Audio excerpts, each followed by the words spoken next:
think I have the unenviable position of being the last speaker before the awards, and I have no illusions that you're here more for the awards than to listen to me. So I'll keep this quick.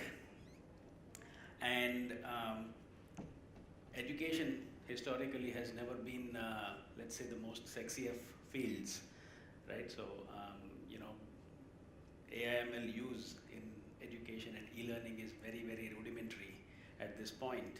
So the way I look at this is that, we would like to share some of the things that we are doing, and hopefully this will get some of you to think about it and then draw parallels from applications you have in your own industries, and then hopefully you'll share some ideas with me that we can then incorporate into our own operations.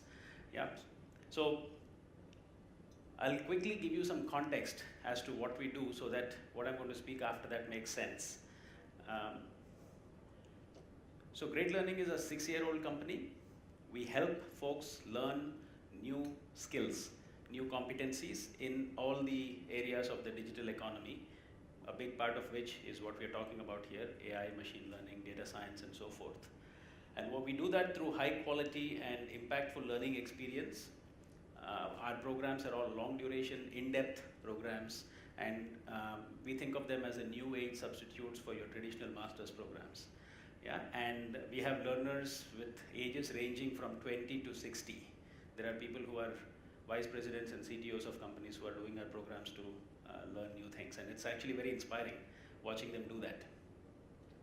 So a quick context.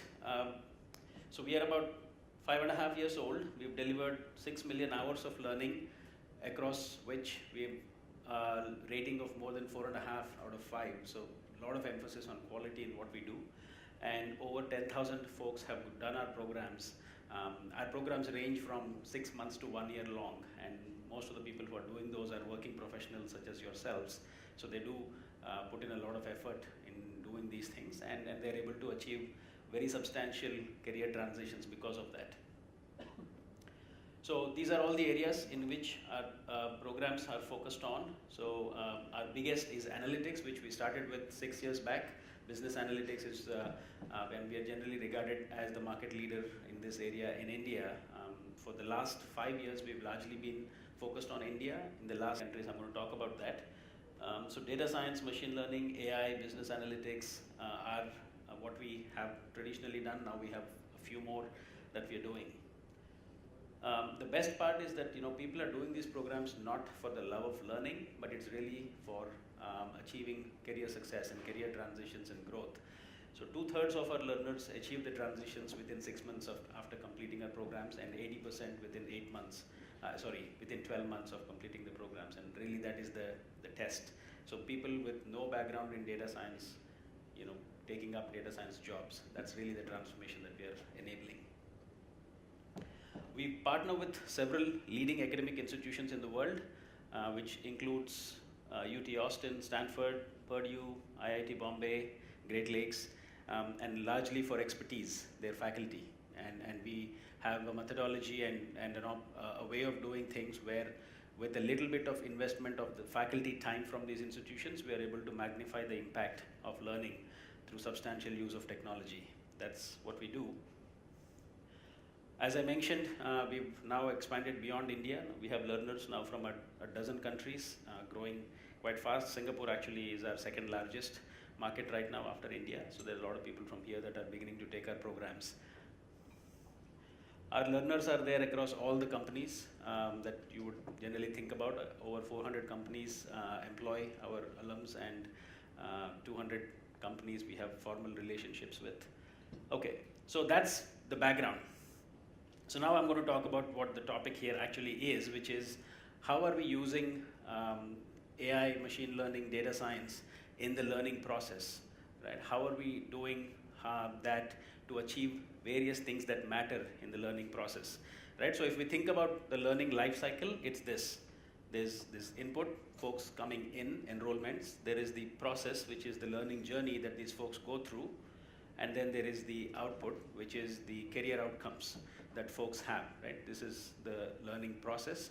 And we are using technology to achieve quality at scale across all of these stages, right? And here I'm going to talk about the specific ways in which we are using AI/ML in each of these stages. Good, I wanted to keep the background for about 5 minutes, so now for the next 10 or 15 minutes I want to talk about these, and then I'll open it up for questions. So input is enrollments. So there are a lot of people, as you can imagine, who want to learn all the things that we offer, right?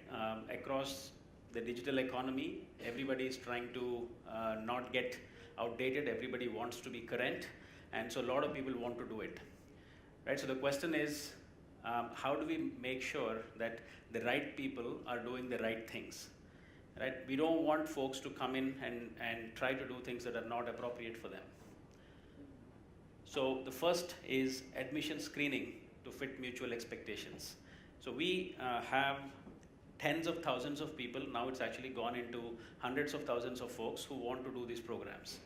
Yeah, but many of them do not have the necessary eligibility criteria, right? Somebody who has never done programming, somebody who has never learned any math, but they want to be a data scientist, right? Chances are it's going to be very difficult for that to happen, right? So how do we screen for those? And we don't have the bandwidth, the human bandwidth, to actually screen so many people, right? And so this actually came out of necessity. How do we do that, right? And we don't want to have anybody come in because their expectations are going to fail. They are not going to be able to achieve that. So the solution that we came up with is that we do, of course, we take their data and all of that, but then we also do interviews which are automated. We do automated interviews which are then transcribed, and then we classify that.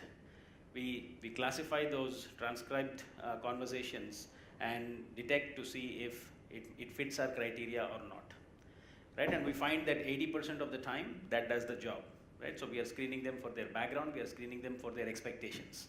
Sometimes people have very unrealistic expectations in terms of what they can get out of a learning intervention, right? And if we find that it is very unrealistic, then we'll never be able to live up to it, so we screen it out. So both for eligibility as well as, and eligibility isn't always quantifiable, right? So you can't look at just their degree. Somebody may, in India particularly, you may have done a degree but not learned anything, right? So you need to go a step beyond that. I'm sure all of you have faced this problem, right? I see some of you are laughing, so you know what I'm talking about. So we have to go beyond that, and that's what we do, right? So we've employed classification here to actually reduce the human effort in identifying this mismatch of expectations. And that has actually helped us quite a bit, right? So we are getting better and better at doing that. So we are able to now do hundreds of thousands of screening without human intervention, and then restricting the human intervention to a small number. It's between 10 and 20% where we still have a human has the conversation. The second is program suitability determination. What do I mean by that? So we often find that people actually don't know what they want, right? They don't know exactly what they want. They want to learn something, but they're not very clear about what they learn nor what is appropriate for them, right? So now we have enough, again, data that given their backgrounds, and when people come to us, they give us a lot of their backgrounds, a lot of information. So we are able to use that and our past learners and what has happened to them, so everybody gives us their LinkedIn profiles, for example. So we are able to see what's happening to them after they graduate. We are able to track the transitions they're having. So based on their prior background, based on their performance during the program, and based on what's happening to them afterwards, we are able to use that data to then recommend to people who have backgrounds like that as to what course of action they should pursue, right? Given your background, is data science better for you? Is business analytics, which is less technical, is that better for you? Or should you not do any of these? You should focus on cloud. Is that better for you? Or should you, so helping people pick the right programs and therefore the right career path. So that's another area where we are using this, and again, doing it at scale. Another application that we've done is social proofing, right? So people, we also find sometimes, or many times actually, lack confidence. Yeah, so is this going to help me or not? Will I be able to achieve the outcomes that you are talking about. Will I benefit from this? Will I be able to complete this? Will I be able to learn? So we've developed again an application where when they engage with us in the first time, based on their background, we are able to find other people like them who have gone through our programs and who have actually successfully achieved outcomes. And in fact, now we've gotten the ability to connect them to these people automatically if they want to talk to them, right? So that's the social proofing. This is a new one that we are working on right now, which is that people need to be motivated. People need to be motivated to learn, because what we do is hard, right? What you all do is hard. If it were easy, this room would be 100 times the size of this, right? So all of this is pretty hard. So people need a lot of motivation to do that. So, and of course, the best motivation comes from seeing their future selves, that you can actually do this. Again, given the data that we have, it's not very robust yet, but we are actually trying to predict your career growth. If you do this, this is what you can expect in 5 years. This is what you can expect in 3 years.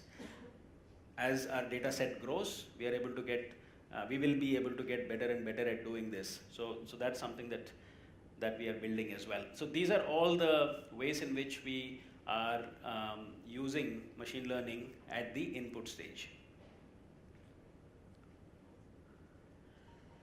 What about at the process stage? This is, of course, the most important part, right? As I mentioned, our programs range from 6 months to 12 months, and there are multiple models that we follow. We have blended learning models, we have online mentored learning models, and boot camps, right? So across these models, our goal is to have the best learning outcomes possible for the learners, and we do accomplish that. So our completion rates are 90% plus. So for busy working professionals, that is among the best in the world. So how do we do that? The first is assess the risk of drop-off or failure. We also have a pretty high bar for people actually completing our programs successfully. Traditional education is constrained by space. So they keep a pretty low bar for getting you through. You get 35 or 40% on an exam or on your course assessment, and then you move to the next grade, or the second year of your engineering, or the second year of your MBA program or master's program, and so forth. Then they need to clear up the classes for the other guys. When you do this online, you don't have that problem. There's no space constraint. So we are optimizing for learning. So for us, in our programs, for somebody to actually successfully complete a course, you need a minimum of 60% equivalent, the equivalent of 60%. You have to demonstrate that you mastered at least 60% before you move forward. And there are only 2 categories. You complete, and if you get more than 80, we say you excelled at it, right? That's the only. And there is no shame or penalty for not passing the first time. You can do it again, and there's no extra cost either, So we are able to optimize for that. So within the first 5 to 6 weeks of a 6-month to 1-year program, based on their behavior, based on how they are able to engage with us, right? There are many, many elements of learning that they have to go through. Based on how they are doing, we are able to predict whether this person is at risk of failure or dropping off. And we are able to use that to intervene. We are able to use that to intervene before that happens, right? So we have a support system, and we have mentorship that is provided where those people get alerted that this person is at risk of failing or falling behind in this, and this is the intervention that you should do, right? So, and those prompts are given to our program managers, so they intervene and they help them through that, and that's why our completion rates are super high. And this is something that's appreciated big time by all the learners. Particularly, I'm seeing that people in Australia, Singapore, they've never been used to something like this, so they're really appreciating that. Second is personalization. I think personalization is one of the biggest values that AI/ML can add to the learning process, right? Again, historically, traditional education, there was no scope for any kind of personalization. Everything happens in batches. Once you get it online, the scope for personalization is immense, right? Because different people learn differently, different people's difficulties are all over the place, so there's no single template that works for everybody. And that's what we are able to do.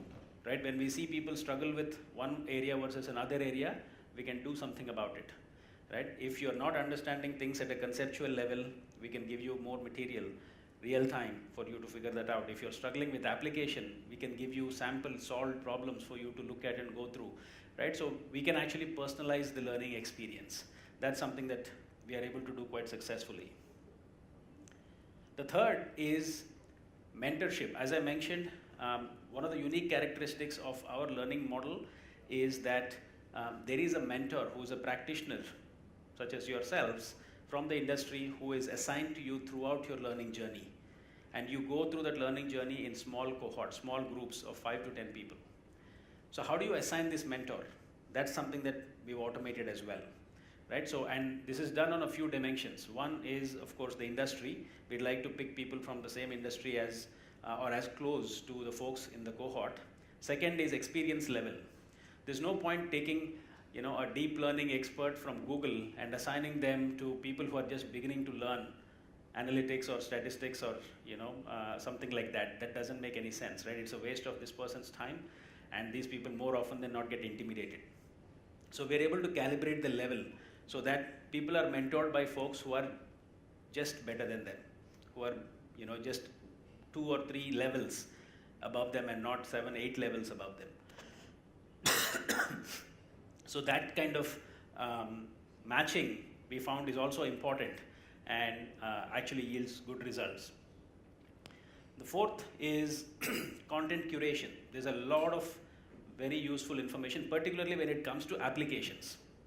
So we believe that for learning to be practical and learning to be usable, folks have to get as much exposure as possible to how things are actually used, what they're learning, how it is used. Earlier we used to do this manually.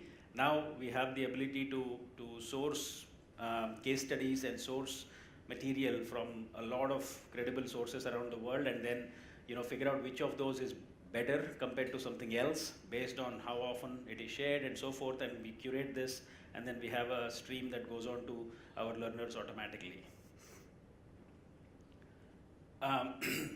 Engagement tracking.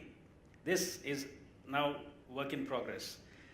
Here, when we do these online sessions, and some of the Chinese edtech companies are actually far further ahead on this compared to anybody else that I know.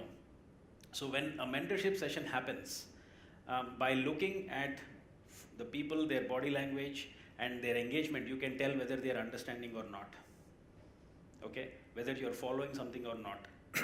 And if you're not following, you give the prompt to the mentor to engage them by asking them a question. Okay, so this basically uses real-time expression detection on the face, you know, detecting the emotion, and then using that to figure out, are they following this or not. We are not that far yet. The Chinese companies are able to do this. I don't know how well, but they are doing it. What we are doing is we are using much more simpler things that, you know, how much are you speaking, right? Again, by looking at the recordings of these, we are able to figure out how much are you actually speaking, what kind of questions are you asking, are you engaging or not, right? To see if they're actually learning, right? So that's the level at which we are right now. You know, we haven't yet gotten to the level of accurately predicting expressions and whether they're actually understanding, grasping or not, but that's a direction that we are working in. The last is auto-evaluation of assessments. So this we haven't been able to automate so far. We've been trying, right? So how do you actually assess somebody's performance on a project and then give meaningful feedback? Right? The assessment part can still be done reasonably well, but giving personalized, meaningful feedback, that's the holy grail, right? Because that's where a lot of human time goes right now. We haven't been able to sort that out, so it's still done by humans. So we have a very large network of experts who is doing that today. Next is on the output stage, which is, you know, folks finish and then, you know, they want to see career outcomes and growth. So we have relationships with many organizations who share their requirements with us, and the problem is to identify the best fit for them, right? If we, you know, give them 500 people, it doesn't serve their purpose, right? And if we leave it to the students, everybody wants to apply to every job, right? You know, so as long as it is aspirational enough. So that doesn't solve the problem either. So again, we have built a matching engine that actually matches this to optimize the yield. Yeah, so that's another area that we've used machine learning. The other thing that we are doing is that as people are getting towards the end of their programs, we have this idea of career coach.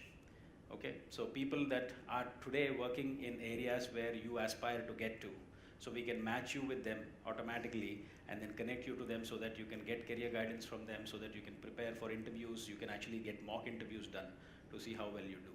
Right, so that's the other thing that we are doing.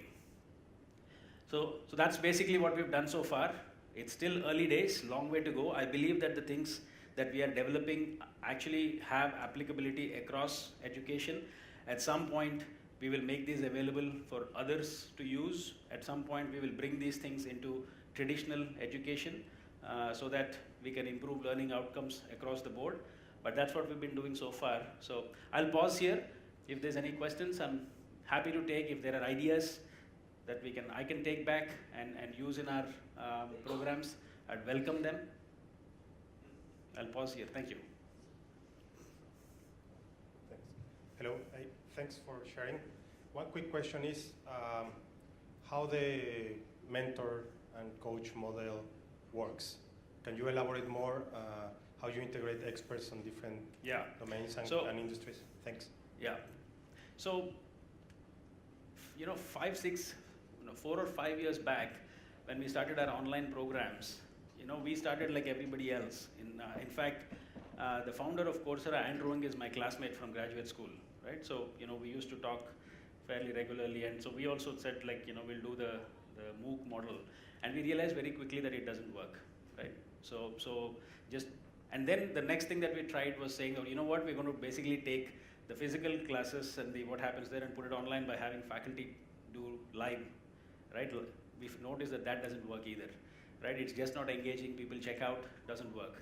So we had to do a lot of experimentation to figure out what works. And finally, it took us about 1.5 years, and this is the model that we found is actually working, which is, we call it online mentored learning. It's a flipped classroom approach where it's still a very structured experience. It's not self-driven, it's not self-learning. So during the week, there are tasks that you have to do. There are certain things that you do on your own. In the weekend, you get together in a group, in a small group with a dedicated mentor, where you actually do problem solving. You apply what you've learned. So you're supposed to have learned something and then you apply it in the mentored learning session. And the mentor is with you in a small group of 5 to 10 people. It's a small group based learning. And this is like that, in engineering what you do in tutorials, right? So this is like a tutorial session or, and this mentor is with you throughout the length of the program. So it's important that the same person continues with you. Yeah, so that's the model that we follow. So we have built a network of about 750 such mentors, who are all curated, who have expertise, and who are with us, for a long period of time. And every interaction is rated, right? So when somebody is doing something well or not, we get feedback on that, and then we correct it, and so forth. So that's the learning model that we follow. So it's very applied, right? What you do in those sessions is all problem solving. People that is remote, how you are going to solve the people that is joining from the distance? This is all distance, right? This is all online. The sessions that I'm talking about are all online. Oh, okay. Yeah. Thank you. Hey Mohan, thank you for a really educational talk. This was fun. I'm curious though, to what extent do you have visibility into how students end up using these skills in their regular jobs? And if you do, how do you incorporate those learnings into how you design programs or design your engagement model? Yeah. So one is that we know what they do, right? Because when they have these career transitions, they update their LinkedIn profile and we are integrated into LinkedIn. So we get to know what they do, right? And so that's when we know what they're working on, what they're not. And second is we are constantly in touch with them and they give us feedback. But more importantly, this 750 folks that are there, we call them great learning gurus, right? They are interacting with all of these folks all the time, and they are giving us inputs into what is needed, what's not. So for example, when we first started, the emphasis on using Python for problem solving was much lesser than it is now, right? We used to do a lot more things in R at that time, right? So we made a complete shift based on the how things are changing. use of various tools. You know, we get inputs on those things that keeps changing. The nature of problems, like we introduced the deep learning techniques is much, just last year and a half. Before that, there wasn't a whole lot of emphasis on deep learning, right? So now actually our online lab, we've integrated with GPU capacity so that people can actually solve vision problems, they can solve speech problems, you know. So it's been an interesting change. First it was all about numbers, right? Then numbers and text, and then numbers and text, and then voice and video, right? And, you know, so it's been an interesting change how this is happening. Any other questions? Any ideas for me to take back? You can give them to me later as well. Thank you very much.